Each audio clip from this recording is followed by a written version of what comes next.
Okay, Mr. Sanders, if you would, I think you were present when I read the statement concerning justification of funds, that if any improvements or... Yes, sir.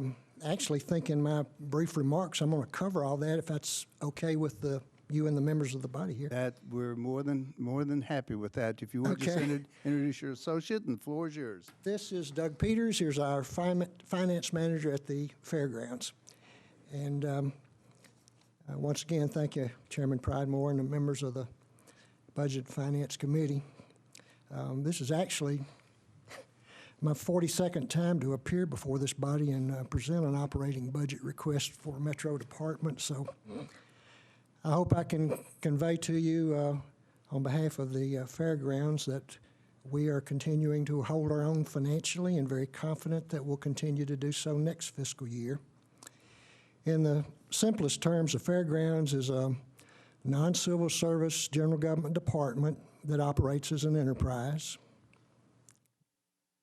We produce our own revenues and from our enterprise businesses that have established rates, and those things are typically the concessions and rental of space and facilities for a variety of events at the Fairgrounds.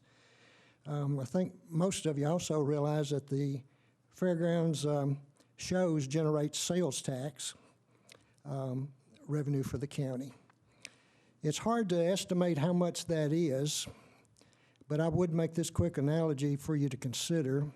We have about 1.6 people come through the Fairgrounds each year to the shows, and I would say that between parking and concessions and admissions to the show and the purchase of merchandise, if you could think that everybody would spend at least an average of $11, that would generate about 1.628, I believe was the number I came up with, in sales tax revenue. It's paid by the various businesses, so it's hard to track it, and I don't really have a way of tracking how much everybody would spend that would be subject to sales tax. But I do think it's worth noting that that is one of the things that we never talk about that happens at the Fairgrounds, that we do have a source of sales tax there. The flea market is the one and only event that is produced by the Fairgrounds. We stopped producing the fair in 2010, so all the other events are produced by the various promoters that we contract with, and actually those promoters that are our customers.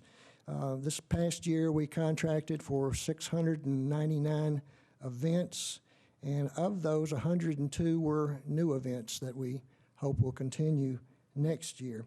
The operating budget we've submitted for fiscal year 2016-2017 is $3.290 million, and not $1 of that is taxpayer money. We have 20 full-time non-civil service employees who operate our 117-acre facility 7 days a week. We also use temporary hourly workers for the various events. The size depends on what we need for those events. They're primarily doing parking assistance and other event assistance. I guess the only thing before questions, mentioning that the Board of Fair Commissioners is currently working with the Metro Department of Human Services, I think y'all realize this, in recruitment for a permanent executive director for the Fairgrounds. An announcement regarding that search should be forthcoming during the next several weeks. Ladies and gentlemen, basically we're surviving in spite of the physical condition of the facility, but we're proud that the current mayor has, we think, looked at some capital funds for us, and perhaps in the near future we'll have some recommendations come before this body that'll help us correct some of the repairs that's needed at the Fairgrounds. Until then, we're committed to fulfill our mission out there and work to the absolute best of our abilities to keep the Fairgrounds running without dipping into a request for any tax dollars. Thank you, Director. The floor is open to council members. Councilman Glover. Thank you, Chair. Ken, just a couple of quick questions to help me kind of understand. First of all, I think it's great you're not asking for a subsidy. That's nice. My assumption would be, let's go to page J625, if we may. For me. Looking at utilities, an increase of 18.9%. Is that reflective of the additional shows that you're doing? I think the 100 and some odd you said. Or are we anticipating everybody's utilities going up 18.9% next year? No, I think a lot of that was looking at the air conditioning systems being overtaxed and run. If you have a building that has 8 air conditioners and you got 4 running, it really sucks the juice up. It's really based on our actual usage that we experienced during the last 12 months. And yes, sir, it was quite a bit. Okay. You've been out to events, you know, they're not energy efficient buildings to begin with. And when we have shows going on, those doors are constantly opening and closing. I don't mean every once in a while, I mean every second. So the buildings, whether we're heating them or cooling them, it is a burden on the electrical systems out there. Okay, and then professional and purchases services up 42.81% for this coming year anticipated. Can you help me understand that? Show me that one, Doug. Same page, the next line. Oh, that's right our under utilities. Yeah, we're using temporary help for a lot of the events now. Some of our temporary help is on the metro payroll. Some of our temporary help comes from temporary services. So we shifted some of that to the temporary services for this next coming fiscal year. We can actually get them on board quicker as we need them. Whereas to hire somebody on metro payroll, we've got to go through a lot of loops to get them on the payroll. If I need somebody for Saturday, it's quicker to use the temporary service to get somebody. May use them for an event this Saturday and never see them again. So the metro route, when we use those seasonal workers, is typically people we're going to use over the year for multiple repeating tasks, where the temporary services is usually sanitation, garbage, pickup, that type of thing. Okay. Yes, sir. Then looking at additional revenues anticipated from budgeted 2016 to budgeted for 2017, an additional $274,000. I'm trying to remember when you came back in, and I realized it was your money, but when you came back in and asked for a supplemental, was it about that amount or was it a little bit higher? I don't remember. It's really about a 3-part question. Okay. We had, for the first time ever in January, such a bad snowstorm that we had to cancel our flea market. Right. And we lost revenue for that entire weekend. Parking, concessions, booths, everything. And that eat into the revenue somewhat. But the other was the additional shows that I've talked about. During the year, we do, from the time when we submit a estimate in February to the end of a fiscal year, there's a lot that happens that we didn't know was going to occur. We do have some additional shows on the books now, and what we have estimated here, I'm sure will be more by the time we get through the next fiscal year. We're showing you, I think it was 3.29 right now. Right. I really think it'll end up being about 3.5. Okay. But I can't give you that number right now because I don't have a contract to show you to back it up. And that's hoping we don't have another January. That's right. Of course, that's only happened once in the last 50 years, so we'll hope not. Okay, good. Yes, sir. And then my final question, and this is going to be a capital. If we approve the capital expenditure for the fairgrounds, it will bring you up to speed for all the buildings and maybe you're coming back for that capital discussion. If you're not, I guess that's why I'm asking the question now, in the event you're not back. The report has not been completed. Okay. I believe we have a place marker. This is really an appropriate question for Mr. Reebling or Mr. Roman. Don't worry about it. We'll ask we that have during not capital. seen the list yet Okay. of what was being proposed or how much. Okay, thank you, Chair. Capital will be turned in Yeah, this week. I know. I just didn't know if they were coming back and if they already had an idea. Thank you. Council Lady Weiner. Thank you, Chair. I have 2 questions tonight, not 11. I know that'll make you happy. Very. Excuse me. So considering the physical condition of the property, I'm assuming that there's a lot of ongoing maintenance. And I noticed on 62.2 that you had reduced, actually you've eliminated 2 budget positions in maintenance that weren't filled during the year. Do you not need those people? We probably will if we book more events to balance to our revenues. Right now, I have taken those out. If we start booking so many events between July 1 and next June that we would need those 2 positions, I feel very comfortable I could add them back without any problems. So at the present time, we were looking at fully funding our things like utilities and the other things in our budget. That looked like a good thing to remove until we need them, and then we can always put them back. Like I say, we would generate the revenue to do that if we need them. Right. That has actually caused me to think of yet another question. So I'm at 3, sorry.